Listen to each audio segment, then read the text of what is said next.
أعوذ بالله من الشيطان الرجيم بسم الله الرحمن الرحيم واعبدوا الله ولا تشركوا به شيئا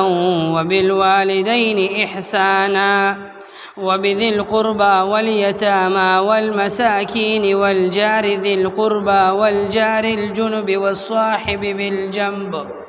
والصاحب بالجنب وابن السبيل وما ملكت أيمانكم إن الله لا يحب من كان مختالا فخورا صدق الله العظيم. سورة النساء سپارہ نمبر 15 د سپاری رکو نمبر 3 او د سورت رکو نمبر 6 آیت نمبر 36-37. پدی آیت کی اللہ جل شانہ بندگانو تا د حقوق الله سره سره د حقوق العباد د پوره کولو ترغیب ورکي. وعبد الله او تاسو بندگی وکي عبادت وکي د الله تعالی. عبادتونه په درې قسم دي یاد ساته. یو عبادت هغه د اغه ته ویل کیږي قولی عبادت، یعنی چې صرف د جبه سره تعلق ساتي، لکه دا مسلمان چې کلمه د شهادت د دې اقرار کوي او دا سی وی اشهد ان لا اله الا الله واشهد ان محمد رسول الله، دا د جبه عبادت کوي، دا قولی عبادت دی. دغه سیدی کلمه طیبه وی لا اله الا الله محمد رسول الله. نور ذکرونه کوي سبحان الله الحمدلله الله اکبر، استغفار وی، درود شریف وی، د قرآن پاک تلاوت کوي. په دې منځ کې چې د دې کم قرائت او تسبیحات کوي سیوا، دا ټول قولی عبادت دی. دویم عبادت هغه د هغې ته ویل کېږي بدني عبادت، چې تعلق ساتي صرف د بدن سره، لکه جهاد فی سبیل الله یا روژه نیول یا منځ کول، دا بدني عبادتونه دي. او دریم نمبر دی مالی عبادت، لکه یو سړی مالدار دی او په د باندې زکات فرض دی او دی دا زکات ادا کوي، غریبانو خلکو ته ورکوي، دا مالی عبادت دی. یا یو بنده دی نفلی صدقه ورکوي، دا مالی عبادت دی. یا یو بنده دی او دی د سرسایی پیسې چاله ورکوي، دا مالی عبادت دی. یا قربانی کې، دا مالی عبادت دی. د ماشوم سنت کې او پاغې کې چیلې وغیرہ علاله، دا مالی عبادت دی. دا سه نور ګڼ شمیر مالی عبادتونه دي. دا د عبادت درې غټ قسمونه دي. او یو عبادت هغه دی چې په هغې کې مالی، بدني، قولی درې وانه عبادتونه راجمع شوي دي. او هغه عمره او حج فی سبیل الله کول. حج چې بنده کوي نو پیسې هم لګوي او په خپله به هلته ځي، بدن به په وجود سره به هم هغه ارکان د حج سره ته رسي او په ژبه به نعرې وخي لبیک لبیک اللهم لبیک لا شریک لک لبیک. دا قولی عبادت دی، مالی عبادت دی، بدنی عبادت دی. نو الله تعالی وعبد الله لفظ راوړلو بندگانو ته وی تاسو عبادت کوئ د الله تعالی. یعنی بنده که قولی عبادت کې، که بدنی عبادت کې، که مالی عبادت کې، او که یو داسې عبادت کې چې دا درې وانه پکې وي، نو ګورئ دا ټول عبادتونه به خالص د الله د رضا دپاره کې، بل څه غرض او مقصد به دې نه وي، ریا به دې نه وي، یا بل څه یو غرض مقصد دپاره به دا عبادتونه نه کې. نو مسلمان چې عبادت کوي نو خالص نیت پیدا وي چې دا زه د دې دپاره کومه چې دا زما د الله حکم دی او زما د پیغمبر طریقه ده، په دې معنی الله خوشحالیږي او د الله محبوب پیغمبر خوشحالیږي. نو بس دا عبادت به بیا د په کار راځي. او چې داسې نه وي نیت کې لږه غوندې کې خرابي راغله سیبه، نو ټول قول او عمل ورسره باطلیږي. ولا تشرکو به شیئا، او د الله سره مشرکوي هیڅوک هم. شیئا نکره دی او د نکره کې دا دو زبر تنوین، دا د تحقیر دپاره دی. ذره برابر د الله سره څوک مشرکوي، م په عبادت کې، م په خالقیت کې، م په ملکیت کې، او نه په رزقیت کې. په یو کار کې به هم د الله سره څوک شریکه نه، داسې به نه وي چې زما الله مالک دی او دا پلان کې مې مالک دی. نه داسې به نه وی چې رزق الله هم راکوي خو دا پلان کې هم راکوي. نه دا شرک دی. دا الله سره به هیڅوک نه شریکه. ها داسې ویلی شي رازق ذات مې الله دی او دا دکانداری مې سبب دی. رازق ذات می الله دی او دا پټي کټي می سبب دی. دغه الله تعالی اسباب د بنده لپاره جوړ کړی دي او کدا سید نوی حقيقي په حقیقت کې دی د پیدایش یا د رزق یا د ملکیت یا د طاقت یا د یو بل سیس نسبت د الله نه ما سوا بل چا طرف ته وکړو نو دا شرک دی. نو الله وی ولا تشركوا به شيئا دا الله سره ذره برابر څوک مشرک وي. وبالوالدین احسانا د حقوق الله نه فورا بعد د حقوق العباد ذکر شروع کیږي او په بندگانو کې د ټولو نه اول مور پلار ذکر کړل. د دینه دا معلومه شوه چې په یو بنده باندې د الله تعالی د حق د ادا کولو نه پس که د چا د ټولو نه زیات حق دی نو هغه د مور پلار دی. ځکه چې دا بنده دی دنیا کې الله زیږولی دی الله په احسان کړی دی نو سبب یې ورله مور پلار ګرځولی دي. که دا مور پلار نو دا بنده په دنیا کې نشو زیږېدی سیبه. نو بنده دی په دې باندې شکر ادا کی چې خدای انسان دی جوړ کړیم اشرف المخلوقات دی جوړ کړیم او ښکلي شکل و صورت را کړی دی او د دې مور پلار په برکت دی پیدا کړیم. نو مور پلار به د دې مور پلار په بچی باندې په دې دنیا کې د الله نه بعد د ټولو زیات احسانات او ښېګړې دا د مور پلار دی.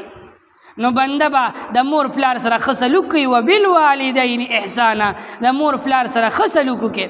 ګوره سورة البقره اوله سپاره کې الله جل شانه ارشاد فرمایي وإذا أخذنا ميثاق بني إسرائيل لا تعبدون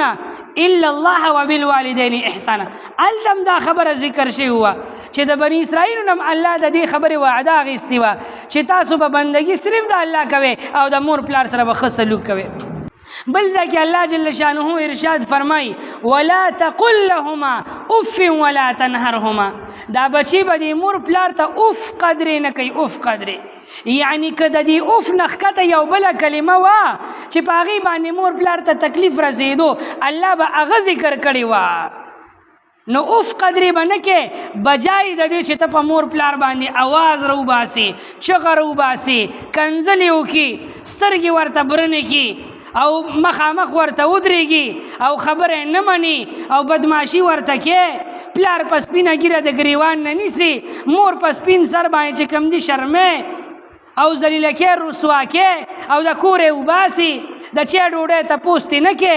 یو 200 روپۍ دې چېرته مور پلار له په دې لاس کې کېنښودي دا تپوس دې ترې ونه کړو چې بابا تا ته د څه ضرورت شته طبیعت دې څنګه دی چې د ډاکټر له تلل غواړي په زړه دې څه خواهش څه ارمان شته نو دا به بچی د بچی دا ذمہ داری ده چې دی به د مور پلار نه داسې تپوس کوي صاحبه او دی به د مور پلار حقوق پوره کوي. دا ظلمي زامن یا دغه زامن چې دوی ودونه کړي دي او د دوی واړه واړه بچي شته دی د غور او فکر وکړي که نه دی د بچو ته سحر غرمه ماښام اینی ټایم تابعدار ولاړ دی که نه دی ولاړ بچي لا د خولې نه ټکي ویستي ني بابا ماله دا راوړه د بیا ځان رسولي وي صاحبه دقسې د مور پلار په سپینه ګیره او په سپین سر باندې اخري عمر ته ورسیږي وجودونه کمزوري شي ذهنونه کمزوري شي نو د دې مور پلار هم دقسې خواهشات وي دی په دې انتظار دی چې زما دا بچي به ما نه تپوس وکړي. بعضې مور پلار وي هغه بچي ته وایي بچیه دا کار راله وکړه خو اکثر مور پلار داسې وي مزاج یې د ماشومانو وي خو بچي ته لکه د ماشومانو بچي خو تا ته وایي که نه چې بابا دا راله وکړه دا راله وکړه مور پلار تا ته دا نه وایي چې دا راله وکړه دا راله وکړه زړه یې غواړي خواهش یې وي په دې انتظاري چې زما دا بچي ماله دا ده وکړي خو طلب نه کوي نو بچي به ځان کې پخپله د دې خبرې احساس پیدا کوي چې زما د مور پلار ته په دې وخت کې د کم څیز ضرورت دی ځان له جامې اخلي مور پلار له په سر کې واله بچو له اخلي مور پلار له په سر کې واله ځان له پیزار اخلي مور پلار له په سر کې واله کور ته خوراک سکاک راوړي فروټ راوړي کباب راوړي نور څه شیان راوړي مور پلار له په سر کې ورکه صاحبه دا وبالوالدین احسان دی دا نه چې ګوتې راوړي صاحبه او د څادر د لاندې پټه کې او کوټې د غلې غونتې کې لاړ شي دا د مور پلار سره احسان نه دی مور پلار تا نه څه غواړي نه صاحبه اسی ماښام چې کور ته راشي یو 100 روپۍ یو 50 روپۍ مور پلار له په لاس کې کېږده میاشت پس دې تنخواه واخېسته یو 1500 روپۍ بابا له په لاس کې کېده وایي دا وال هغه پیسه کوي صاحبه هم په تا به یې لګوي ستا په دې بچو به یې لګوي نو کوشش به دا کې مور پلار سره به ښه سلوک کې ښېګړه به کې ګوره حدیث مبارک کې راغلی دي چې یو څوک مور پلار خوشحاله او رضا ساتي او دې د مور پلار حق ادا کوي خپل وس دس کوي نو ویدی چې صرف مور پلار ته د مینې او د محبت په نظر باندې وګوري په مسکا وګوري او داسې وګوري او خوشحاله شي چې دا مې بیبي ده او دا مې بابا دي دته صرف په دې په مینه محبت د کتلو په دې نظر باندې د یو قبول شوي حج او د عمرې ثواب الله ورکوي نو دا څومره لوی دولت دی دا مور پلار د دې بچو دپاره نو الله وایي وبالوالدین احسانا مور پلار سره ښه سلوک وکړي وبذل قربا او د رشته دارو سره د مور پلار نه فورا بعد په حقوق العباد کې رشته دار ذکر شول د دې نه دا معلومه شوله چې یاران دوستان دغه لرې دي او نور تعلقدار لري دي د هغې نه مخکې په تا باندې حق د رشته دارو دی نو مور پلار پسې به درجه په درجه ځي لکه ور د مور رونه خویندې واخله د پلار رونه خویندې واخله بیا ورپسې یو درجه رو خورېږه نو چې څومره دی یو رشته دار نږدې دی دومره در باندې حق زیات دی څومره یو رشته دار لري دی دومره در باندې حق لري او کم دی نو د رشته دارو سره به ښه سلوک کې ښه سلوک دا دی چې غم خاده کې ورسره شریک شه په سخته کې ورسره ودرېږه په خوشحالۍ کې شریک شه مبارکي ورکړه او 200 روپو ضرورت ورسره ورته او تا سره وي او وی غوستې دنه ورکړه که نه وي غوستې بیا هم ورکړه په سخته سخته کې ودرېږه رشته داري پایا رشته داري ختمومه دا د رشته دارو سره ښه سلوک دی والیتاما او د یتیمانو سره ښه سلوک نو یتیمان که په رشته دارو کې نو دا خو بیا ډېر زیات اهمیت لري د دې خو په تا باندې ډېر زیات حق دی او که رشته دار یتیمان نو پردیو یو څوک مړ شو یتیمان بچی تی پاتې شو نو دغه یتیمانم د خپلو بچو په شانتي د رشته دارو په شانتي وګڼه او د یتیمانو خلکو پرورش وکړه والمساکین او د مسکینانو سره ښه سلوک کوه مسکین فقیر محتاج تنګ دسته چې د سحر یې وي او د ماښام یې نه وي او د ماښام یې وي او د سحر یې نه وي او یو جوړی وي او بل یې نه وي صاحبه شلېدلې پیوندونو والا جامې اچولي او پیزار یې په خپو کې نه وي یا نه وي یا وینو هغه پیزار د نه اچولی وي ډېر خلک ته په دې خپل لارو کوڅو کې وګوره په چمګاون کې وګوره په بازارونو کې وګوره په خپل کلي ولس کې غور او فکر وکړه ډېرې زنانه ډېرې کونډې ډېر یتیمان ډېر غریبان فقیران محتاجان خلک به تا ته میلو شي د دې سره ښه سلوک کوه د خپل وس مطابق والجار ذی القربى والجار الجنبی دا دو لفظونه دلته راغلي دي صاحبه جار ویل کېږي ګاونډي ته او ذی القربى ویل کېږي رشته دار ته او دا جار لفظ ویل کېږي ګاونډي ته او جنوب ویل کېږي نږدې والی ته جنب اړخ ته ښې طرف او ګوس طرف دا جنب دی والجار ذی القربى والجار الجنوبی په دې کې مفسرینو مختلف اقوال کړي دي حضرت عبدالله ابن عباس رضی الله تعالی عنہ ارشاد فرمایي والجار ذی القربى هغه ګاونډي دی چې ګاونډیم دی او رشته دارم دی نو الله وایي چې د ده سره ښه سلوک وکړه نو د داسې ګاونډي په ګاونډي باندې دوه حق دي یو حق یې د رشته دارۍ دی یو حق یې د ګاونډولۍ دی نو که داسې چا سره چا صدقه خیرات ښه سلوک یې ورسره وکړو نو په ښه سلوک به ده ته دوه اجره میلاویږي ځکه چې دوه حقونه د ادا کړل هم یې د ګاونډولۍ حق ادا کړو هم یې د رشته دارۍ حق ادا کړو والجار الجنوبي او د دې نه مراد هغه ګاونډي دی چې ګاونډي دی خو رشته دار نه دی او یو قول پکې دا دی والجار ذی القربى نه داسې ګاونډي مراد دی چې مسلمان وي والجار الجنوبي نه داسې ګاونډي مراد دی چې ګاونډي وي خو مسلمان نه وي کافر وي سیک وي هندو وي نو د دم در باندې یو حق دی د ګاونډولۍ حق یې دی در باندې نو ښه سلوک پکې او د دې سره والصاحب بالجنب او هغه مرګري بالجنب چې ستا د اړخ مرګري وي د دې نه مراد ګوره عام مرګري دي یو سړی په یو دفتر کې کار کوي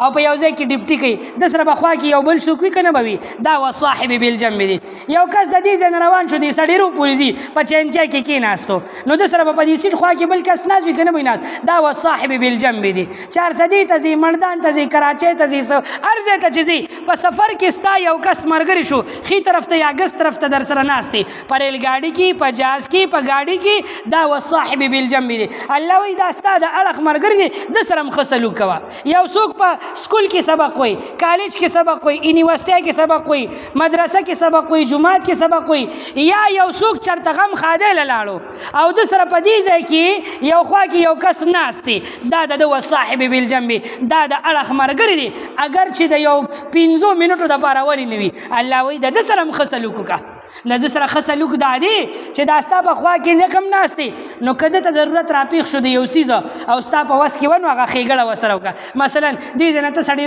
پورې ځي خوا کې د سره یو بابا په سیټ ناست دی هلته چې په جیب لاس والو پیسې ورسره نه وي نو دا ښېګړه دا ده چې د ده په ځای ته کرۍ ورکړه یا یو څوک ته په لاره باندې روان یې په ګاډي کې او ستا د سیګریټو یا د نسوارو طبیعت دی نو که ته دا سیګریټو لګې نو ستا د اړخ دی ملګري ته به تکلیف وي که نه به وي نو دا ډرایوران او دا په ګاډو کې اوږد سفر کوونکي داسې خلک د دې خبرې ته سوچ او فکر وکړي چې څوک پان خوري یا نسواره اچوي یا سیګریټ یا چرس یا بل یو شي او ستا د دې عمل نه ستا د اړخ ملګري ته تکلیف دی دا ته د حق تلفي کې د ده حق ضایع کې نو د سره به دا بدسلوکي د دا به نه کې الله وایي د داسې د اړخ ملګري سره ښه سلوک وکړه وابن السبیل او د مسافرو سره ښه سلوک وکړي مسافر نه مراد دا دی یو سړی د لرې وطن نه راغلی دی او ستا په کلي کې ستا په علاقه کې ستا په چمګاون کې پشپه راغله او تا ته دروازه وټکوله یا لاره یاره مسافر یم که لږ د شپې انتظام دې راله وکړو یا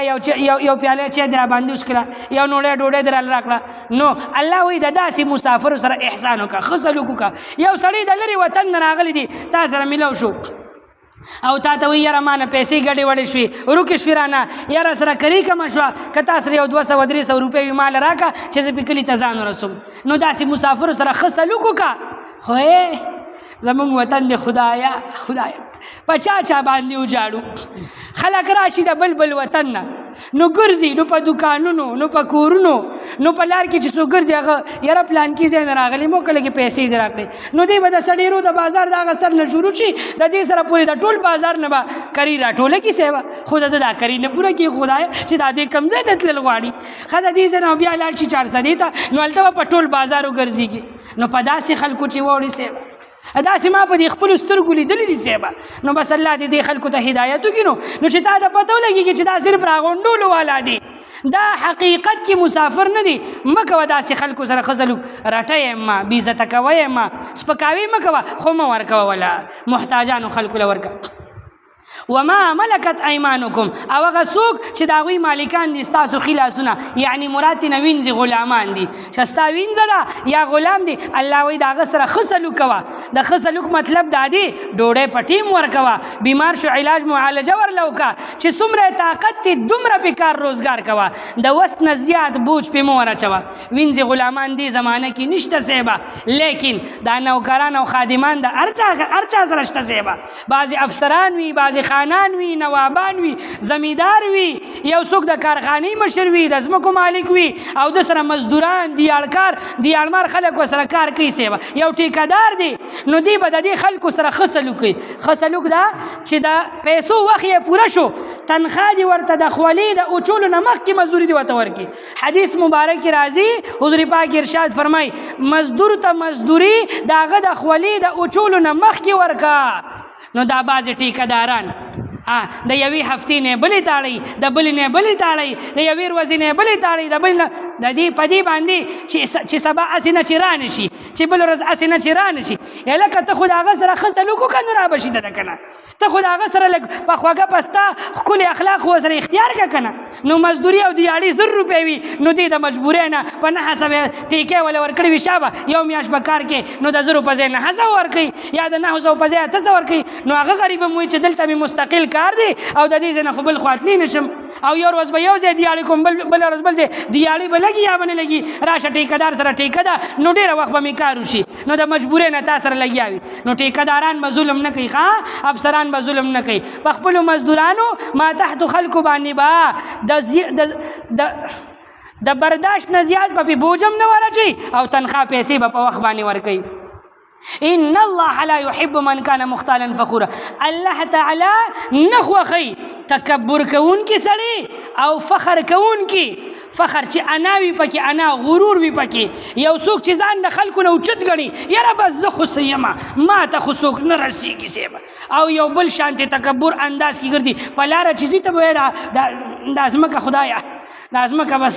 دا د جوړه کړې ده او دی پرې روان دی یا د اسمان د اوچت کړی دی یو بل شانتې انداز کې به ځي ښه چې یو مجلس کې ناست وي یو لاس به یې داسې کوږ کړي بل به یې داسې په دې تشي خو داسې کوږ به ناست وي چشمې به یې داسې په دې پوزه کږي وږي ښودي لکه دا ته کوم ځای کې ناست یې چې ته بل جهان کې ناست یې خو همدغه انسانانو سره ناست یې نو داسې غرور او تکبر به نه کوې ښه که دولت درله راغی که پیسه درله راغله که طاقت درله راغلی او که د دنیا هر یو مراعات تا سره وو داسې وګڼه چې دا عارضي دي الله تعالی راکړي دي نن تا سره دي سبا به ستا نه پس د نورو خلکو سره وي سیبه ستا نه مخکې د نورو سره هغوی نه پاتې شول تا ته سبا به تا نه هم پاتې شي نورو ته به ځي نو غرور او تکبر به نه کوي. حدیث مبارک راغلی دی الله جل شانه ارشاد فرمایي چې تکبر زما صادر دی لوی او څوک چې زما صادر راکاږي زه به په سخت عذاب کې مبتلا کم. نو بنده به لوی نه کوي لوی د لوی ذات سره خوند کوي او لوی ذات صرف د الله ذات دی. الذين يبخلون ويأمرون الناس بالبخل هغه خلق چې په خپل هم بخل کوي کنجوسي کوي د الله په لار کې مال نه خرج کوي صدقه نه ورکوي زکات نه ورکوي نفلي او فرضي او نورو خلکو ته موي بخل د بخل ترغیب خلکو ته ورکوي. په دې موبایل کې به ډېر خلک ته ویني ما لیدلي دي یا عام معاشره کې به ډېر خلک ویني هغه ملحدین وي هغه په ذهن کې کفري عقاید لري او خیالونه د اسلام نه اړخ ته وي تا ته وایي چې حج لځي او 11 لکه روپۍ لګې نو څه ضرورت دی چې ته غریبانانو لی ورکه په 11 لکه روپۍ د 11 غریبانانو کورونه آباد کا یو لک روپۍ وله ورکه نو د حج په دوران کې دته غریبانان را یاد شي صاحبه یا یو څوک دی بل یو عبادت سر ته رسوي او په هغې کې هغه پیسې لګوي نو ورته وایي دا مه لګوه نو په خپل هم د الله په لار کې خرج نه کوي او چې څوک خرج کوي هغه هم منې کوي اني باني ولا ګوري داسې خلک الله تعالی ارشاد فرمایي په دې آیت کې چې په خپل هم بخل کوي او نورو خلکو ته هم د بخل ترغیب ورکوي. دا خلک د ایمان نه وتې خلک دي ځکه چې زکات د الله تعالی حکم دی او فرض دی او د فرض حکم نه انکار کول باندې بنده کافر کیږي. الله وایي د داسې خلکو خبرې مه منئ د داسې خلکو په چالونو کې مه راګیرېږئ. نو داسې خلکو ته زه وایم چې په ډمتوب باندې لکونه روپۍ لګې په هغه وخت کې تا ته غریبان نه یادېږي ښه چې رسمونه رواجونه کې لکونه روپۍ لګې بیا درته غریبان نه یادېږي چې د 15 لکو روپو ایفون موبایل دی 3 سترګو والا په دې جیب کې داسې کوږې خودې وي او کله په 2 ګوتو داسې نیسي او کله داسې نیسي او خلکو ته یې نو په دغه وخت کې تا ته غریبان نه یادېږي. نو چې د 15 لکو روپو سیویک موټر هونډا سیویک موټر ته اخلي او کله پکې داسې ګرځي او کله داسې نو دغه وخت کې بیا تا ته غریبان نه یادېږي غریبان تا ته صرف د حج او د عمرې په وخت کې را یاد شي د الله تعالی یو حکم سر ته رسولو په وخت کې را یاد شو نو دا داسې خلکو د اسلام سره هیڅ قسمه تعلق نه وي داسې خلکو نه به ځان ساتي. الله وایي ویکتمون ما آتاهم الله من فضله دوی ته خدا رزق ما په خپل فضل ورکړی دی دا مال دولت نو دوی دا پټوي د چا نه پټوي د الله نه پټوي نو د الله نه خو څه پټ پناه نشته.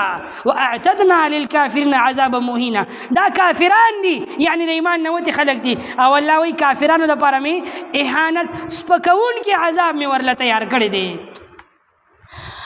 وعبدوا الله او تاسو عبادتو کې د الله تعالی ولا تشركوا به شيئا او شرک مکوي د الله تعالی سره ذره برابر هم وبالوالدين احسانا او د مور پلار سره خسلوک کوي وبذل قربا او د رشتہ دارو سره خسلوک کوي والیتاما او د یتیمانو سره والمساکین او د مسکینانو سره والجار ذل قربا او رشتہ دار گاونډي سره خسلوک کوي والجار الجنوبي او نور گاونډیانو سره خسلوک کوي وصاحب بالجنب او د اړخ مرګري سره خسلوک کوي وابن السبيل او د مسافر سره وما ملكت ايمانكم او د خپل وینځو غلامانو سره خسلوک کوي ان الله بشک الله تعالی